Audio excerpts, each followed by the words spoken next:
Michaela Reysenn is an award-winning interior designer. Her work includes stunning interiors for top London bars and restaurants. Here she talks to Think Bigger. Tell us about your portfolio of work, Michaela.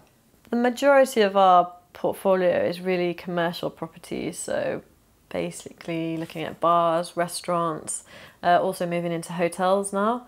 We have done some residential work, but we really enjoy bars and restaurants because we get to express ourselves a little bit more. You know, sometimes residential can be quite neutral and quite calm environments, whereas with bars we can really go out there with something quite wacky, so it's good.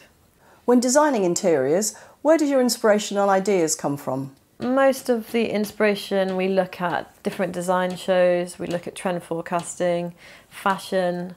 I love to go to the theatre as well, so musicals, all different experiential events. So for example, last year we went to an event called The Drowned Man, which was an immersive theatre experience, and the sets were amazing and you're part of the show. So things like that are really inspiring, and looking at how people are bringing cutting edge sort of design to the forefront. So it's really, that's where we kind of start from. What are some of the typical creative and technical challenges you find in your work? I guess challenges can be budget. I suppose that's always a big one. It's quite nice in a way that we have that challenge because it pushes you to think outside of the box a little bit more. Sometimes some of our smallest budget projects are actually the most creative because it really pushes us to sort of try more different techniques for a lower budget. I guess technical constraints could be really just practical elements, thinking about the actual working behind the bar or how the staff can work in the restaurant space. So that can be limiting at times, but you know, with working in hospitality previously, that's something which I find really useful because I understand how it works from the management side of things, and also how the client thinks and how he would like to see his budget stretched. So who else is involved in the creative process at the early stages? Depending on which project it is, we have collaborated with different companies before. So for example, Office Sian, that's an architect's firm. We've collaborated with them on a project called Opium in Chinatown. And so that's really exciting for us because we get someone which has an architectural mind coming in with the interior design team, and it brings a really nice fresh sort of twist on things.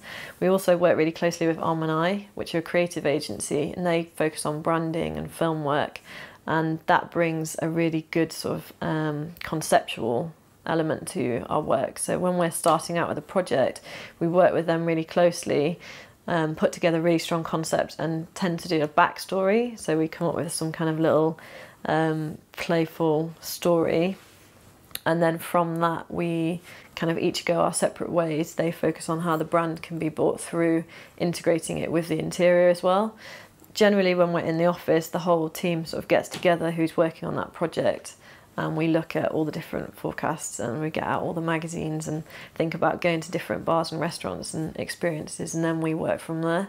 One of your recent commissions is Hoxley and Porter, the new restaurant and bar in Islington. I gather it features a huge digital wall covering. Can you tell us a little more about this commission? Hoxley and Porter is a really exciting project for us. The client is someone that we've worked with previously on the Winchester Lodge Tavern liquor station, and he came to us and he said, look, we've got this new site, it's on Upper Street in Islington, which is a great location, and he said, you know, do whatever you want with it. And we were like, okay, this is like the dream, you know, not very often you get free rein on a brief, but with that came the responsibility of that we had to get it perfectly right. So I started to look at different directions. There's a lot of Victorian style out at that time, also starting to get into the industrial trends which are around now, and we wanted to do something slightly different. So we looked at African influences, also Egyptian influences, patterns, things like that. So from this we created a backstory, which was Porter, which was Diamond, and Hoxley, which was a character, and that became Hoxley and Porter. So we named it as well as coming up with a backstory and also the design. From that we looked at obvious things like the pyramids in Egypt, and we decided that we were going to do this fully immersive giant digital print, which was, I think it was about 21 meters wide, seamless, so no sort of edges to it whatsoever. And I really wanted the design to sort of go from something that's a repetitive pattern, which was like the triangular print that we had, with the backdrop of an almost sort of jungle kind of vibe going through into the back area.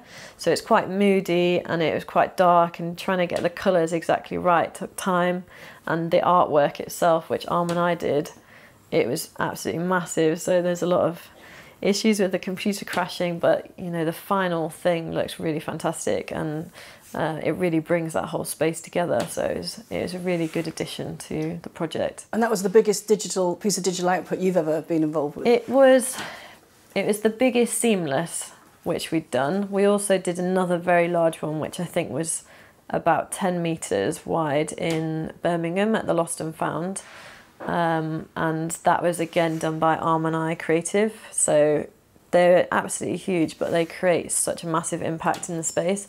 And we worked with Forrest and Jones printers on the Hoxley Importer and with Lost and Found, and they just were fantastic. They came in and made sure all the measurements were perfect.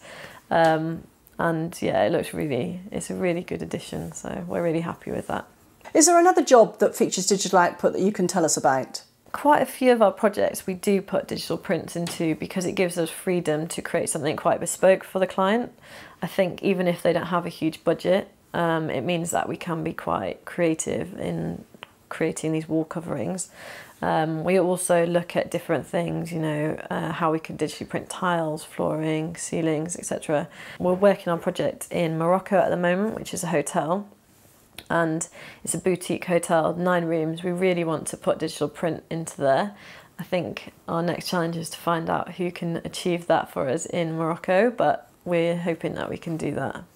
Yeah.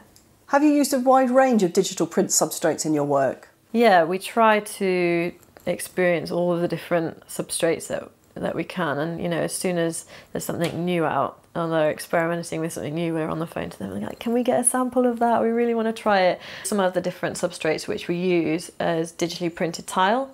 This is really useful if you want to make something quite quirky in the bathroom area.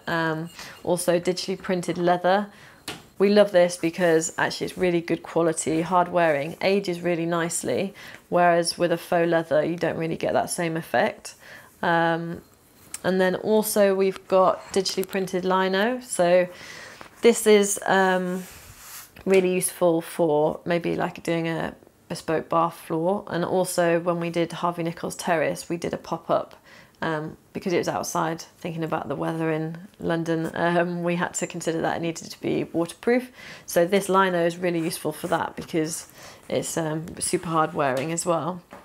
Then we've got the Eco, which is really good for example a ceiling because it's cost effective and it's not really going to get any wear and tear up on the ceiling. And then the Tactile, which is probably the one which we use the most, is a little bit like a canvas, like a fabric canvas. So it's got a nice matte finish to it, super hard wearing, and it's cleanable. You know, you can wipe it clean quite easily. You can get more of a high gloss finish, but that seems to be quite useful for offices and things like that, or maybe airports. We use a lot of digitally printed fabrics too, so that one thing that you can see in Hoxley and Porter is we've actually got the same pattern on the wallpaper on the chairs. We've also got the staff have got their lining of their waistcoats done with the same pattern, and like bow ties as well. A little bit much maybe, but yeah, it's quite good fun. And the lampshades as well. So I think that digitally printing is so amazing that you can create all these different things with different substrates. They're all really useful, but it's nice to have a variation of substrates so that we can actually bring it into different areas of the design. How do you find out what the options available are? It's just really calling them and finding out if they've got anything new. I think that I've worked quite closely with Forrest and Jones from the beginning of the sort of company's life, and you know, they always keep me updated on what's out there, and I'll always be like, have you got anything exciting and new, or can we try and do this? You know, for example, with Hoxsey and Porter, we really wanted to try and get a metallic print into the digital printed wallpaper, and that was really challenging, and we were just like, we just can't achieve it at this point, the technology's not there. So there are things which I'm always asking digital printers if they can do it. Maybe they haven't got the technology yet, but as soon as they do, or they start to think about how they could achieve that, then they, you know, give me a ring and say, look, I'm going to send you this sample through, have a look, see if you can use it. And when would you bring the printer into the creative discussion? I think, particularly when you're working with tight deadlines, it's good to let them know as soon as you start the project. You say, look, we've got this project, it's most likely we're going to be using you for a digital print. It's probably going to be on this wall. I mean, I think as soon as you walk into a place, you know roughly what you're going to do with it. Obviously, you're going to develop the design, but you instantly think, oh, that wall is shouting out for a digital print, or, you know, that ceiling would just work perfectly with something digitally printed. So I think it's good to bring them in quite early, because then they're aware, and if you've got to get it done in 5 days rather than the typical 14 days, then you've kind of given them a bit of a heads up, and hopefully they can get it done in time for you.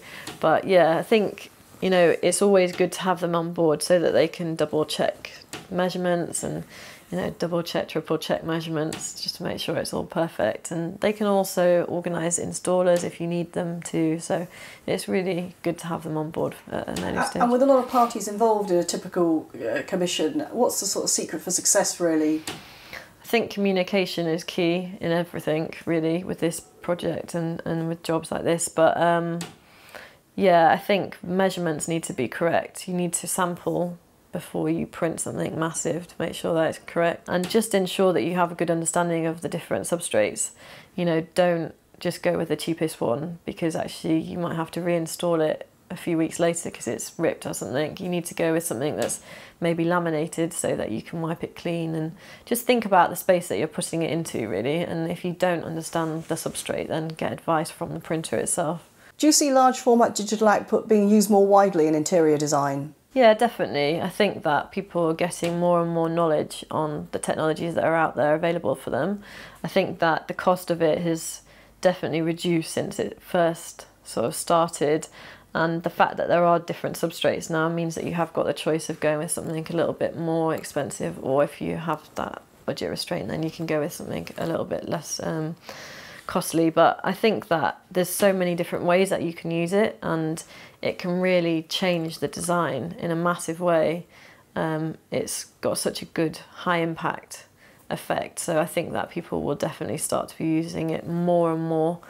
I mean, you do see it quite a lot already, but I think, yeah, it can be definitely explored further.